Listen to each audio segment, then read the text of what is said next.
Donc dans le template sur la page d'accueil, vous allez descendre tout en bas dans la partie backbend, ne pas toucher. Exceptionnellement, vous allez pouvoir y toucher.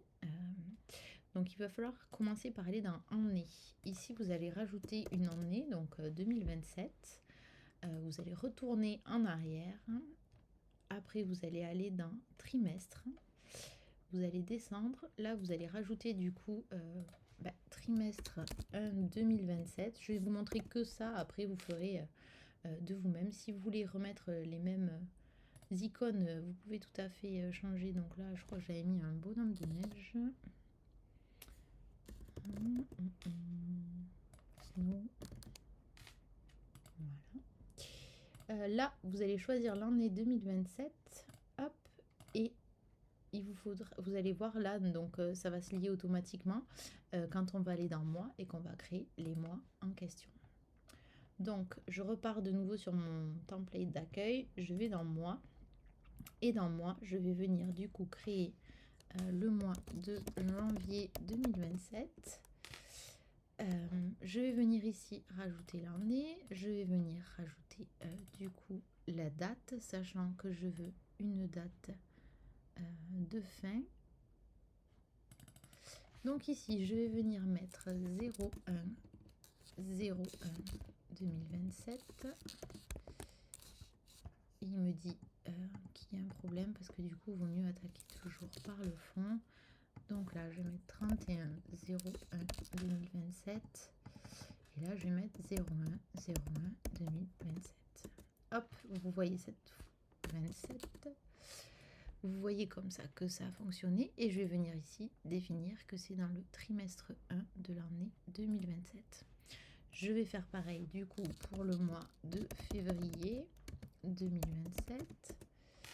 Hop, je refais les mêmes éléments ici, ici. Là, je rajoute la fin. Je commence par ici. Donc ça sera, on va miser sur un 28-02 2027.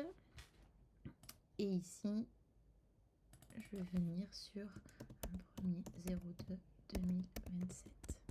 Hop, donc c'est bon, c'est bien une année à 28 jours. Et là, je vais de nouveau chercher mon trimestre 27. Je vous refais ça une dernière fois pour mars 2027. Hop.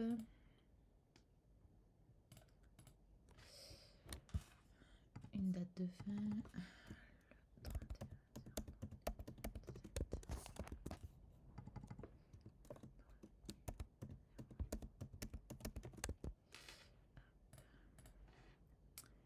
Et donc, vous allez voir maintenant que si je repars dans la partie trimestre, hop, et vous voyez donc que dans trimestre, ici, je peux rajouter les éléments de 2027.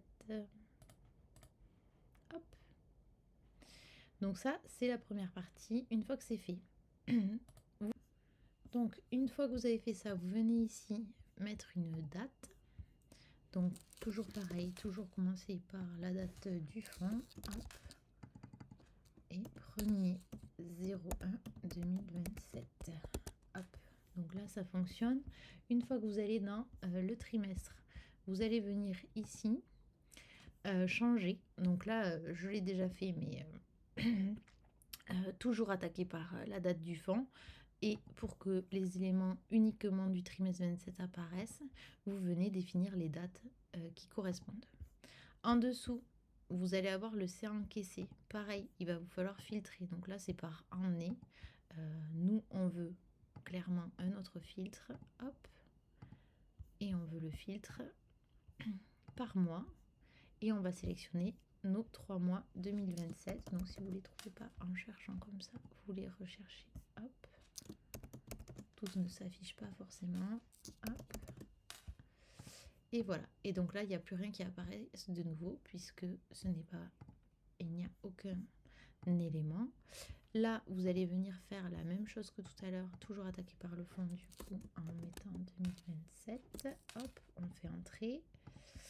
Et ici, pareil, 2027.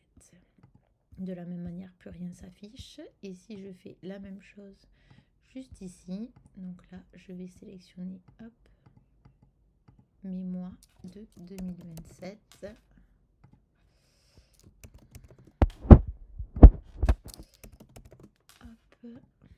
Et voilà, plus rien n'apparaît non plus. Et donc vous devez faire ça pour chaque trimestre, mais pour chaque mois également. Si vous venez d'un mois, vous allez voir que du coup, donc là les éléments sont définis automatiquement. Mais par contre, voilà, là vous avez un CA ou autre, mais non, vous voulez clairement le mois de janvier, mais de l'année 2027. Et donc là, vous voyez, tout est à zéro. Il vous faut faire la même chose ici, filtrer par mois. Donc vous voulez le mois de janvier 2027 et exactement les mêmes choses pour les tableaux en dessous.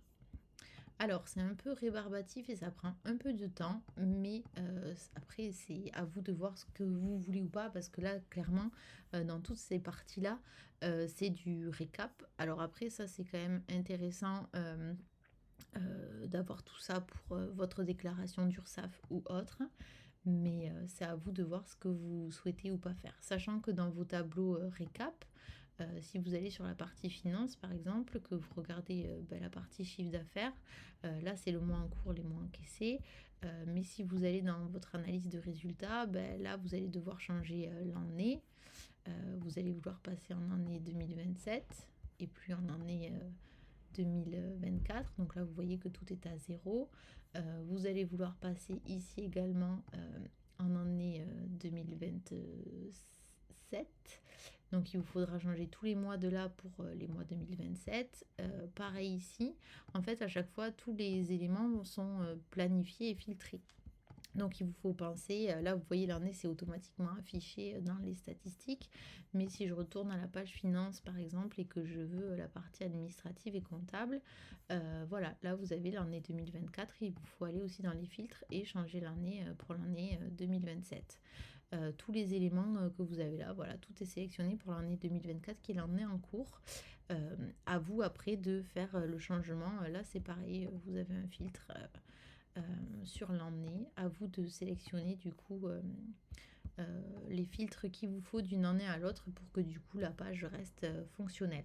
Après pour ce qui est du coup du livre comptable par exemple ou autre, là vous pouvez choisir aussi d'afficher que les éléments qui sont en date d'une année en rajoutant un filtre, mais après vous pouvez tout à fait remplir un nouveau contrat. Donc là je vais l'appeler 2027, hop, je vais mettre tel client, je vais rajouter les éléments de n'importe, voilà, et là je vais juste penser à prendre l'année 2027 pour ma déclaration, et pareil pour le mois en cours c'est juste janvier 2027, hop par exemple, et voilà. Et du coup, tout restera toujours optimisé et automatisé comme ça pour les tableaux d'une fois à l'autre. La seule chose, c'est qu'au début, il y a une contrainte quand même qui est un peu exigeante, qui demande du coup de rentrer les années, les trimestres, les mois de les éléments de filtre dans chaque partie. Une fois que vous l'avez fait une fois, après par contre c'est fait et vous avez un an tranquille. Voilà, là c'est à vous de définir ce que vous souhaitez ou pas faire et le temps que vous souhaitez y consacrer. Mais clairement, bon, ça prend une bonne dizaine ou quinzaine de minutes. Mais une fois que c'est fait, après vous êtes tranquille.